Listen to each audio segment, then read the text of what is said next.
Yes, gala mode na naman kami guys. Today, nagpunta kami ng Pandakan dahil nakita to ng asawa ko sa FB actually. Nakita niya ito sa isang vlogger na may kambingan pala dito sa may Pandakan. So, gusto naming tikman ang kambing, mga lutong kambing. At meron pala silang pegar-pegar which is kalabaw siya guys. So, tinikman namin lahat yun. Naku guys, napaisa't kalahati akong kanin. Sira ang diet ko guys. Yung kambing sobrang lambot niya, yung kalabaw tama lang kasi hindi naman siguro talaga siya sobrang lumalambot yung karne ng kalabaw dahil anong tawag nito? Ano talaga, medyo makuna talaga ang ano ng kalabaw. So ito guys, ang kinakain ko dito sa left side is karne ng kambing. Kitang-kita nyo naman sobrang lambot. Dito naman sa right side is dinakdakan which is baboy yan guys, maskara ng baboy.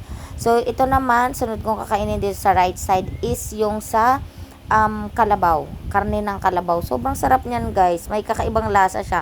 Para siyang beef pero may kakaibang lasa siya.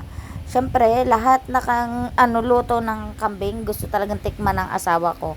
Bumili pa siya guys ng adobo at tinake out niya. So ayan, sobrang sarap niya. Kung nakita nyo, talagang inubos namin yan. Naubos talaga namin, hindi ako mapapaisa't kalahating kanin guys kung hindi ako nasarapan dyan. Tingnan nyo naman ako, nag-iisip na ako na, oh my gosh, mapapaisa't kalahating kanin ako guys.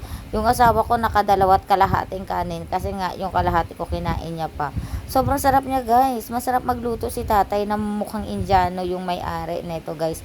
Kambingan, Jay's Kambingan ang name ng ano niya guys, ng karinderya niya. Bago pa lang kasi dadalawa pa nga lang yung table. Tapos ayan, may mga soft drinks naman sila. Pinabuksan ko sa asawa ko guys kasi hindi ko talaga siya kayang buksan yung soft drinks. So, ngayon nakita nyo naman guys, ang sarap 'di ba? Sobrang sarap niya talaga. So, ang kinuha lang naman naming pagkain is yung pegar-pegar, tapos yung kambing, kalderetang kambing ata yan guys, tsaka yung dinakdakan. So ayun guys, tingnan nyo naman, sobrang sarap talaga kumain sa mga karinderya, lalo na pag may pa soft drinks kasi sira talaga yung diet ko guys. Sobrang sira talaga yung diet ko dyan. Ayan na yung kalahating kanin ko pa guys, my goodness talaga. Nakafit pa man ako dyan na suot guys, talaga. Ako guys, mapili ako sa pagkain. Kung hindi siya masarap, siguro nakakalahating kanin lang ako dyan. Kasi iwas nga ako guys sa kanin. Ngayon dito guys, nakaisa't kalahati pa ako. May free siya na sabaw, pwedeng papaitan na sabaw at pwede din guys na something na ano ba yun? Basta may isa pang sabaw.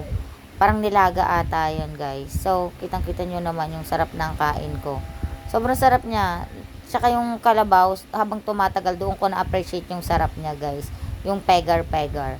Oh, doon ko mas na-appreciate yung sarap niya. Masarap pala siya. Sobrang ano lang talaga. Kumbaga, bago lang sa panlasa ko nung una, pero masarap din talaga siya. Tsaka hindi lang kasi siya guys, sobrang lambot. Parang hindi siya pwede sa may pustiso ba. Hindi siya pwede sa nakapustiso. Talagang medyo nakikipaglaban yung karne niya. Tapos, ayan. Guys, alam niyo naman, meron kaming kalabaw sa Bicol, pero nagkarne kami ng kalabaw dati. Hindi ko na matandaan kasi sobrang tagal na yung lasa. Ayan yung asawa ko guys. Tingnan nyo naman yung asawa ko nag-take out pa. Ayan, picture muna. Kay Jay's Kambingan. Puro sila guys take out. Halos ang dami sa kanilang bumibili. Umaga pa lang paubos na yung tinda nila. Kay bye, biyahe na kami ulit.